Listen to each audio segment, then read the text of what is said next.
Our Freedoms podcast. I'm your host, Joy Vatrabek, and this is my co-host, Mark Renehan. Today we are on the second series of Remembering 9/11, 20 years later. If you missed yesterday's podcast, you will want to view that on www.ascf.us, our website, and also on our social media, as well as Protecting Our Freedoms Facebook page. Well, Joy, thank you, and thank you once again, everybody, for tuning in. Today, again, as Joy said, is part 2 of the Protecting Our Freedom series, Remembering 9/11, 20 years later. Today, we have another guest on. Yesterday, of course, we had Detective Sergeant Jerry Kane. Jerry told us of what it was like on September 11th as a police officer. So today, we're going to switch it up a little bit. On the phone, we have with us an attorney, an author, and well, he's not young anymore, my cousin. I had to tell that up because you're going to hear his last name, John Renehan. And John was an attorney in New York City on September 11th. Jono, how are you? Marco, how you been? I'm doing great. John, I wanted to just dive right into it. I know, as a fellow Irishman, you like to talk as much as I do, but I thought maybe you could give us your day on September 11th and maybe tell us a little bit about you were an attorney in New York and how your day and your events went. Yeah, sure, Mark. I was working my first job out of law school for they call it the Corporation Counsel. It's the city attorney's office, and our office was down on Church Street, down on 100 Church Street, which is sort of a block up from the main complex and across the street from World Trade number 7.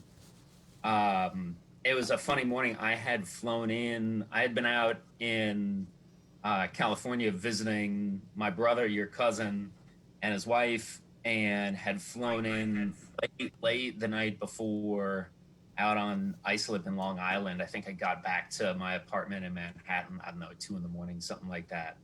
And so when everything happened, I hadn't even left the house yet. You know, we were a bunch of lawyers, like start late, finish late, 9:30 office kind of thing.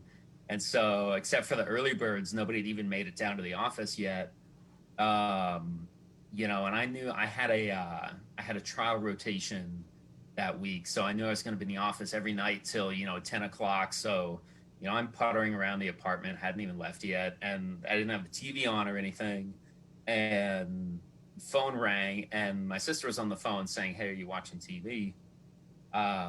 And so I turned on the TV, and every channel so the first tower had been hit at that point, and every channel had it on, and I hadn't had the TV on for 10 seconds, thinking, what's going on here? An airplane, hit one of the towers, which was surreal enough. I used to walk down and eat my lunch in the plaza there by the what's it called, the World Sphere, that big globe in the plaza, but. I had about 5 seconds of thinking, that seems off. How could an airplane possibly hit the tower? And then here comes the second plane came in, and then of course in that second, everybody knew, that it was some kind of a terrorist attack, and everybody remembered that the building had been attacked before. And then, I got on the phone and I tried calling the people from work that I knew were sort of early birds, and the phones weren't going through, anything like that. And then the buildings fell down, and then I went outside, and people, it was just so strange. Everybody's just talking to everybody in the street, like they all know each other, which isn't really normal for New York. Yeah, New York. And folks are just dazed, and what's going on, and nobody really knew what to do, and I didn't know what to do, but we were concerned. I hadn't been able to reach anybody from work, and so John, not to interrupt you, but your office was right across the street, correct? We were sort of across the street from World Trade number 7, which was that one at the corner of the complex that fell down toward the end of the day. So as the day started and you see the towers fall, you have no idea, what's going on with your coworkers because you can't get through. Yeah, exactly. I didn't know if, it looked like the thing just decimated everything around it, and so I didn't know if our building was just pulverized to smithereens or what. It turns out, the building came through mostly fine. There was some damage to one side of it when number 7 came down, and some of the landing gear from one of the planes came through the towers and ended up on the roof of our building. And this poor guy, I heard this guy was standing at the door to the Burger King that was across the street, where we get coffee, breakfast, whatever, and a piece of engine, something came down and killed this guy right on the spot where he stood, just kind of coming out of the restaurant with his coffee for the morning. So John, were you on your way into work when all this started happening? Yeah, I mean, I was just, getting ready to go and taking my time. I knew I was going to have a late night that night and just dragging my feet, and didn't even have the TV on or anything until my sister called. But, once it all happened, I didn't really know what to do. And so I went upstairs, and it was the weirdest thing. I put my work clothes on. I put my suit on. It's still hanging in the closet. I'll probably never get rid of it. I put my suit on and my tie, and I was going to go to work, and just started walking, because the subways weren't running. Just kind of started walking downtown. I was probably a couple miles from where the Trade Center was. I was on 22nd Street, if you know Manhattan at all. And just kind of started walking and walked south and south, and, finally got to some barricades down around Canal Street someplace. And, and they gave us these badges that are these absurd badges because, it looks like a police officer badge or something like that in the little book. You keep your ID and it gives you a badge as a city attorney. Wow. But, I kind of flashed it at the gate and said, I work down here just trying to see what's going on with my friends from work. And so they kind of waved me through the first barrier, and then I got to another one, and just sort of went from kind of barrier to barrier and got shunted across the city, across Lower Manhattan, and ended up in Foley Square, which, if you don't know Manhattan, if you watch, we call it the Law and Order Courthouse. It's where all the big courthouses are, and this huge plaza over there, just a few blocks from the Trade Center.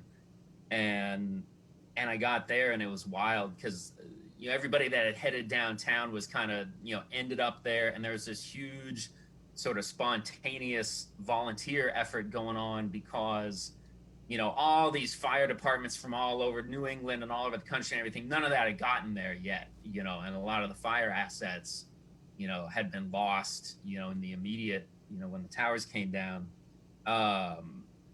So it was crazy. There were random, people from the National Guard, out of uniform who sort of came to help and all this stuff. There are trucks pulling up already. This is like mid-morning by this point. There are trucks pulling up, dumping lumber, and they're making, litters by the hundreds and everything. And these guys sort of showed up, and I don't even know if they were off-duty police, out of uniform military, but they just kind of told everybody who's there.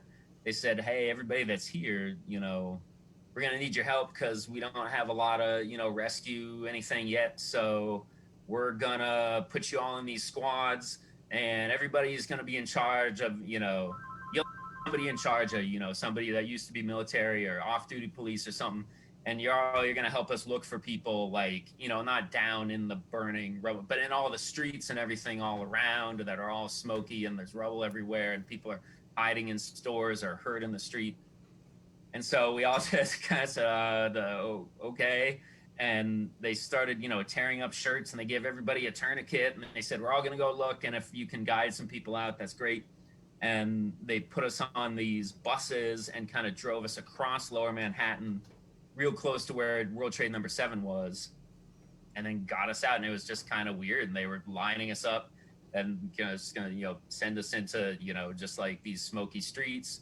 And then right when they were going to do that, a bunch of firefighters and police all their vehicles came backing up way up the street from number 7. Because at this point, it's deep into the afternoon by then. And they said, everybody back, the building's not sound. And so they called off all that, and they pushed everybody back and just told us, hey, disappear, come back tonight, maybe you can help out or something. And so we all started walking up a couple blocks around the corner.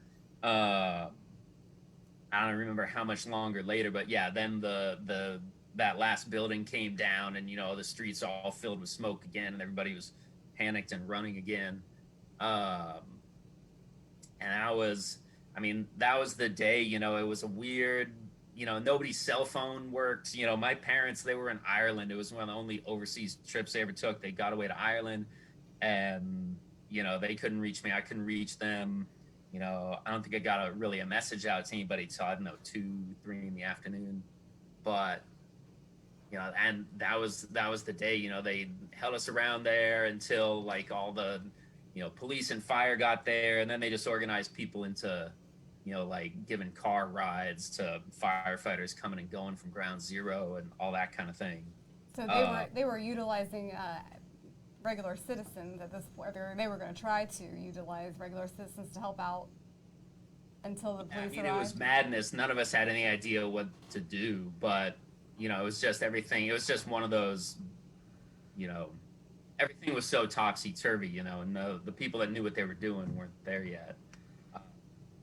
And then, in the days afterwards, we just helped where we could. I gave rides to firefighters and cops and things. And then for work, they finally, called us and they told us, our building was closed, I don't know, for 6 months, something like that. It had been damaged.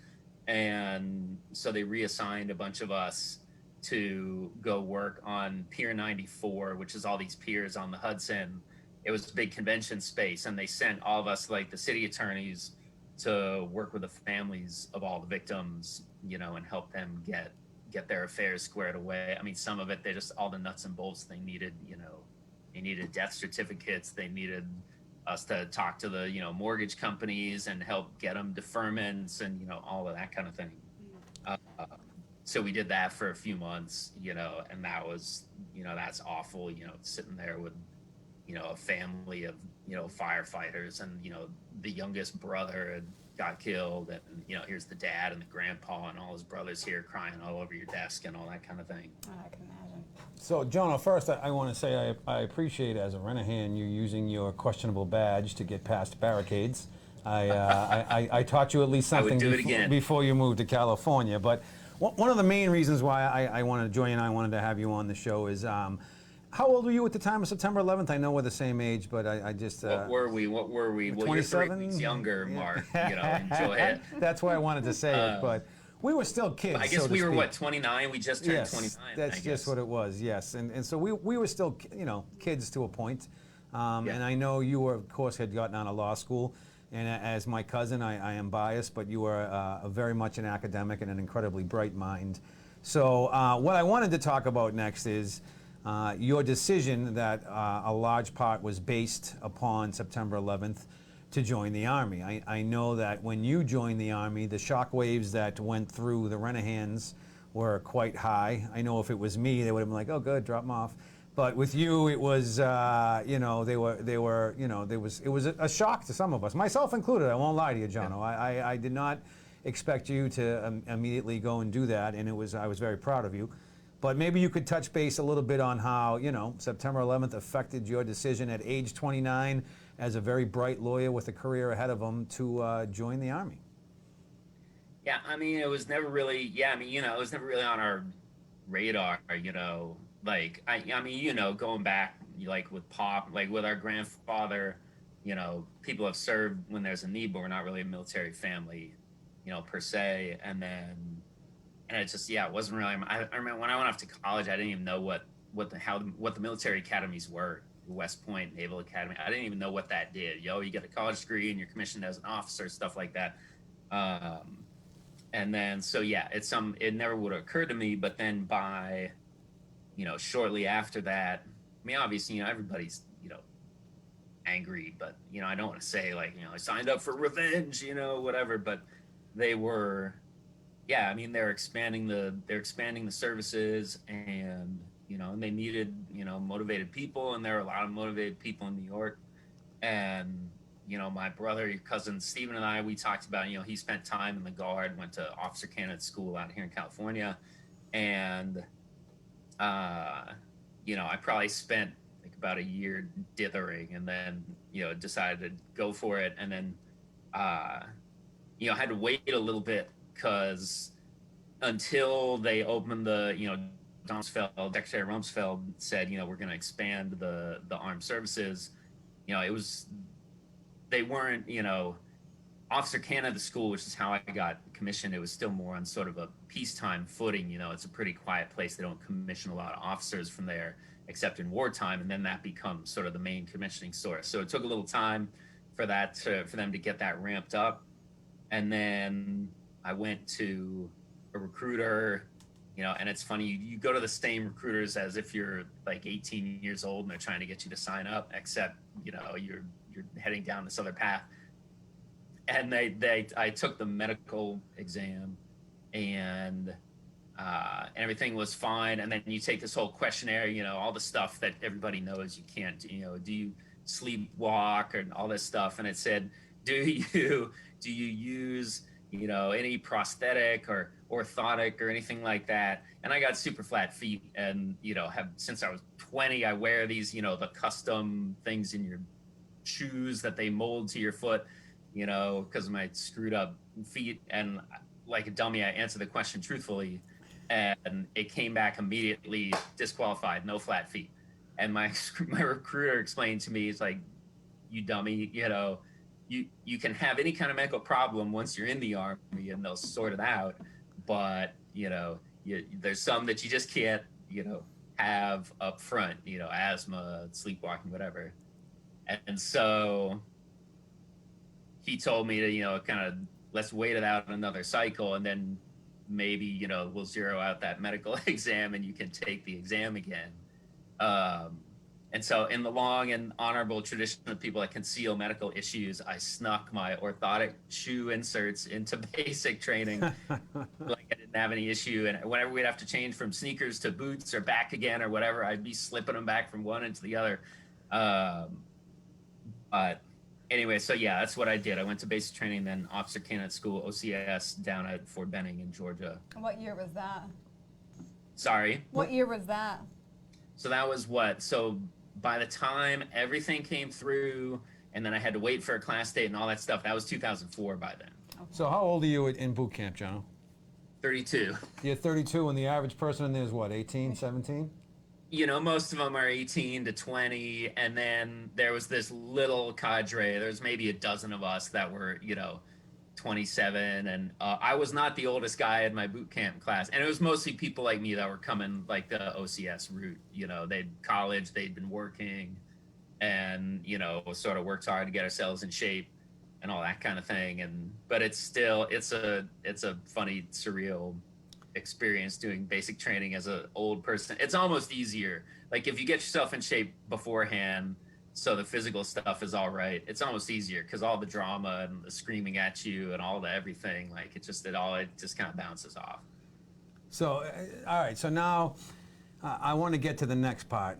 You know, of course, after September 11th, the war on terror began. And of course, we went to Afghanistan first, and then that forwarded on to Iraq. Maybe you could touch a little bit. Now, I know, again, and I, as a, you know, now you're 30-something, you're 33 or whatever, and I'm trying to remember this going back to when you were first going away, but I know that you then get called to go to war, and of course that set every Irish Catholic woman in our family off the deep end, and, you know, we received many calls about Jono's going to Iraq, and, you know, but tell me what was it like?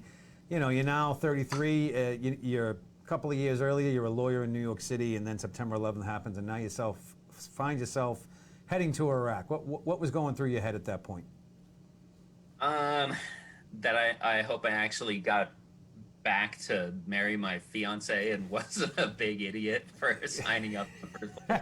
I forgot to add the part that is something else that I would really admired you for, is that you had just met my future cousin-in-law and the mother of my godson and his sister, my little cousins, Colin and Lucy.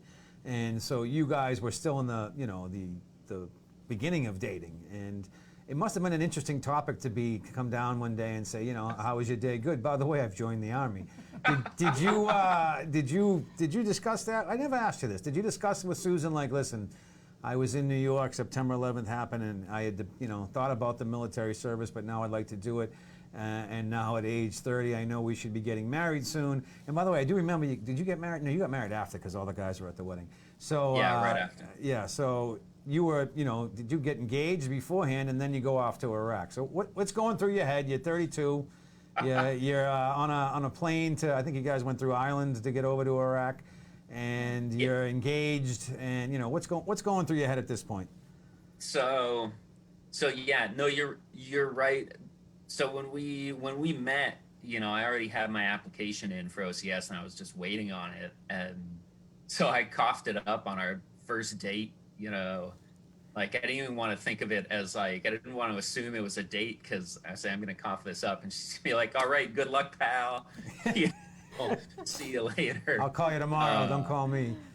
Yeah, but fortunately she did not. So she knew from the beginning, and we were kind of dating long distance because she was living in New York but working all week in Delaware at the time on a political campaign. And so we'd see each other on the weekends, and then dated for about 10 months, not quite 10 months before I took off. But yeah, going to Iraq, I mean, it was a surreal thing. We went through, I think I can say that. So we went through Amsterdam on the way in. We went through Ireland on the way out, which was hilarious because they opened the bar for us in the middle of the night. Or maybe they just never closed because it's Ireland. We can say that.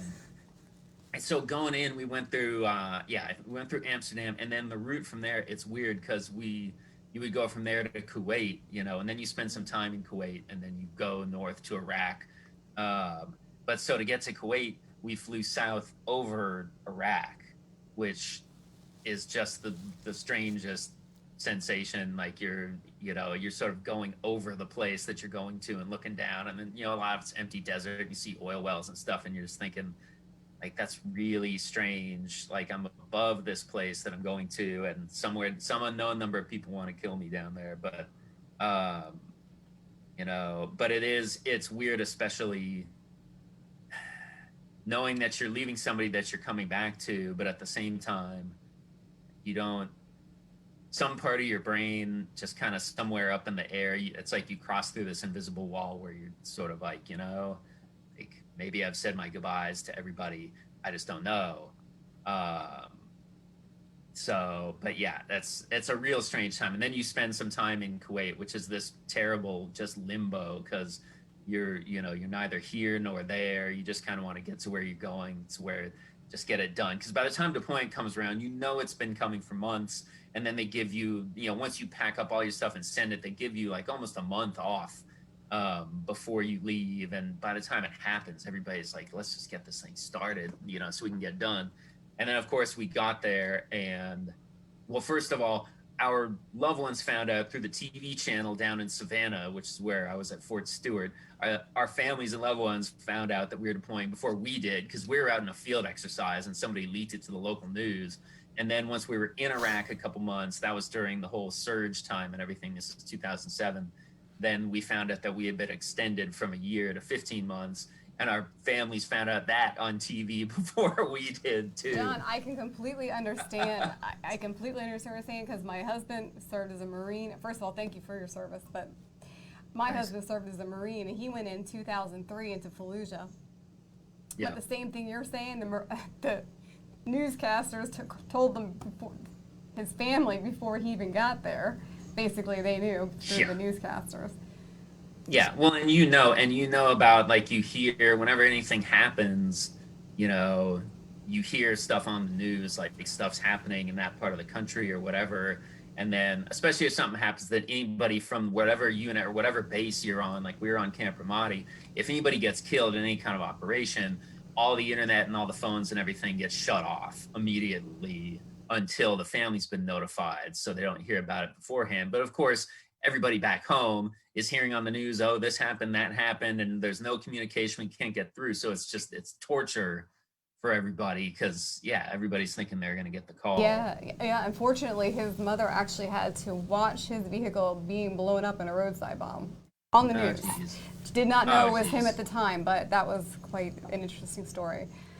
Yeah, then that's, again, I mean, I hate to say this, but September 11th is what kind of kicked off the events that put us at war for so long, that put so many of our guys and gals in harm's way. So, John, I want to go back to the actual day again, not to bring that back, but did you, and I hate to ask this question, but I want to know, and I think some of our viewers might be interested, did you lose anyone from your office in the New York City Attorney's office that morning? Nobody from our office, yeah.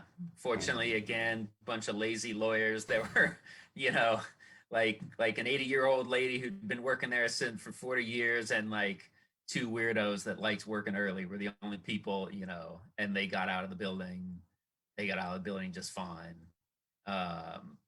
So all the, and I was there, I went there as a single person. I didn't have any family in town. So all my connections to people being lost were either, family members and friends of people that I worked with, or just dealing with all the family members, one-on-one when we were helping them with all their affairs. But yeah, thank God I didn't. Yeah, our office, everybody in our office was fine.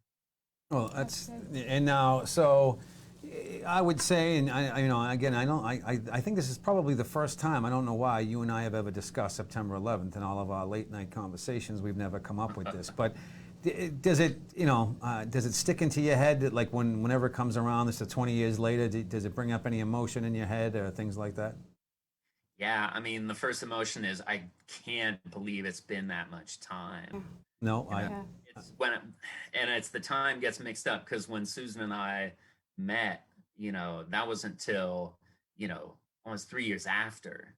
It's hard for me to imagine that it was already 3 years in the past when we met, because that time gets all jumbled together. But, no, it just makes me think it's just a time in all of our lives that nothing will ever really be exactly like that. And the way that everything can change just in an instant that way, and just sort of turn your whole world upside down.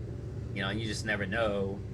You never know when that's going to happen. Our lives got turned upside down by a global pandemic a year ago, and you just, But it does, it makes me think it's been a lot of years since then, but it still seems like it's yesterday. It has been a lot of years, and we just obviously are pulling out of Afghanistan now 20 years later. So what are your feelings? How do you feel about that?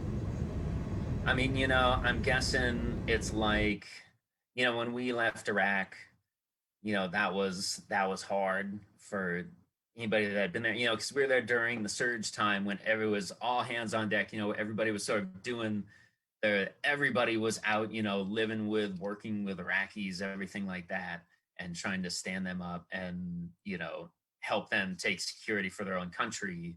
And then, and we left, and then not long behind us, you got ISIS and everything like that. And we were stuck, wondering, how many of all these guys and gals and, sheikhs and politicians and shop owners and regular people, that we worked with and made friends with, how many of them are in danger? How many of them are killed, for having worked with us, all that. And I'm sure it's the same. It has to be the same for people that worked in Afghanistan, that, that deployed there and worked with people. I got a buddy who was an Army buddy from OCS that's in the Foreign Service now, and he just came back from there, and it's rough knowing that, going that we're going, all right, guys, like, this is your show again, ready or not.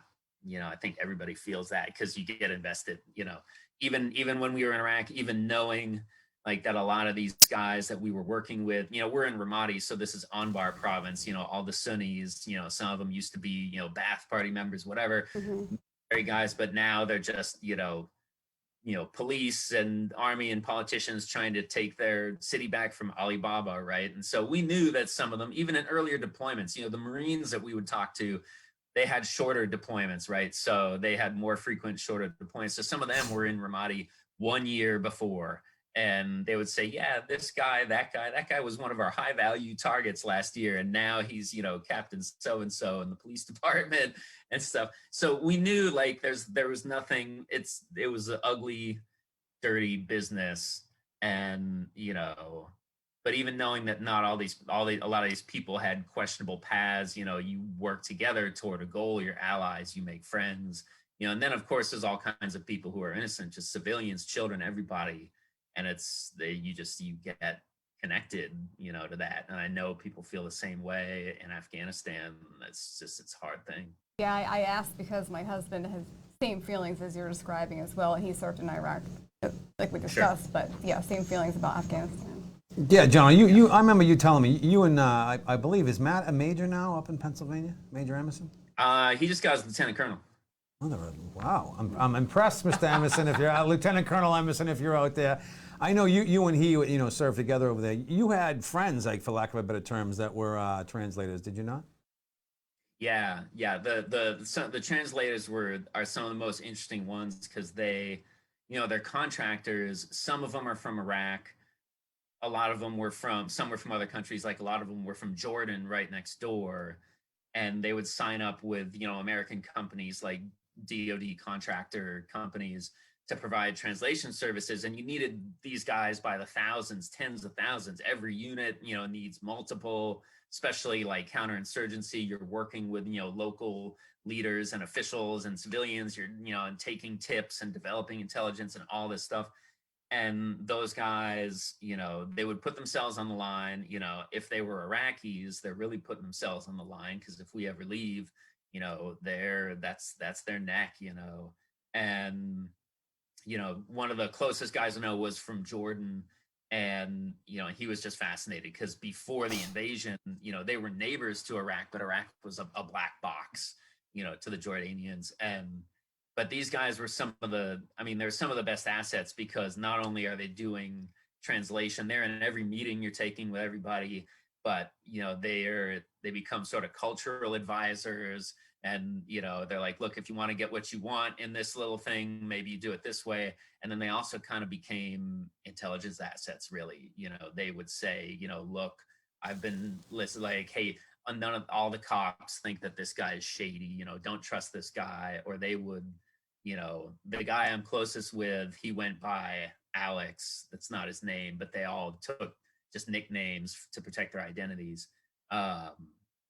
He was there. We were out working out in Iraqi, a big police outpost, huge police station with like 300 guys there. And a lot of them are former militiamen that, their sheikh said, now we're with the Americans. And so they conjure this police force into existence. But he would, without going into more, he thwarted a significant, threat, like a significant operation that was in the rehearsal stage against our facility, just by snooping on all the Iraqi radio channels and walkie talkies and things like that, just in his off time. So guys like that, it's great when you see organizations like No One Left Behind and that kind of thing trying to do right by these guys, because some of them literally saved American lives and put their own necks on the line. So yeah, they're just, the linguists, the Terps, we call them the Terps for interpreter. They're just a whole fascinating topic, and we owe a lot of them a lot. No, I do remember having conversations with you about that at some point. All right, so now you're back from Iraq, and you're going back to being a lawyer? Yeah. And Yeah, I was a military officer in the Army, and then came back, and we had baby on the way and all that kind of thing. And so I stayed with the Defense Department, but just as a lawyer this time.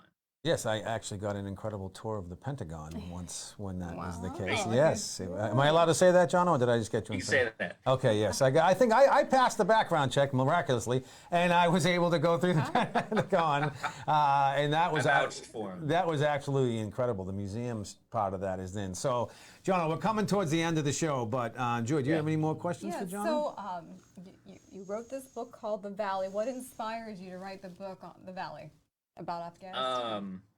I wanted to write fiction since I was a kid, but I could never figure it out or make the time or anything. And then after I got out of the Army, I was thinking, I should write something in that vein, because that's it's a community I know about, right? So you can write about the people, what kind of people are in it.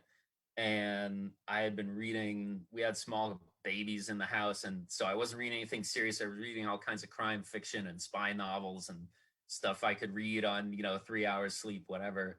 And got this and I've been reading a bunch of journalism about these crazy tiny bases we had in these really remote locations, mountaintop, bottom of a valley, up in the crags in Afghanistan somewhere. And I've been reading about all that whole situation, and came up with the idea, probably from reading all the crime fiction, Dennis Lehane and everything, of having almost like an investigator, like amateur detective kind of format of a story involving a junior Army officer like I had been, having to do one of these impromptu investigations like we all had to do sometimes. And usually they're just pointless and they're miserable because you get sent to another unit because you can't investigate your own unit. So you get sent to another unit and you have to hassle, soldiers on their downtime, whatever little downtime they have, and ask them, dumb questions about, I had to investigate, some guys fired a warning shot once, and, just through bureaucracy, I had to go investigate it and ask the questions. And you hate it because you're some outsider and they don't know who you are. They think they're going to be in trouble for doing the right thing and all that. So I just came up with this idea about a guy that gets sent to do a seemingly sort of pointless investigation at one of these really remote outposts. And, So Jono, if September 11th didn't happen, right?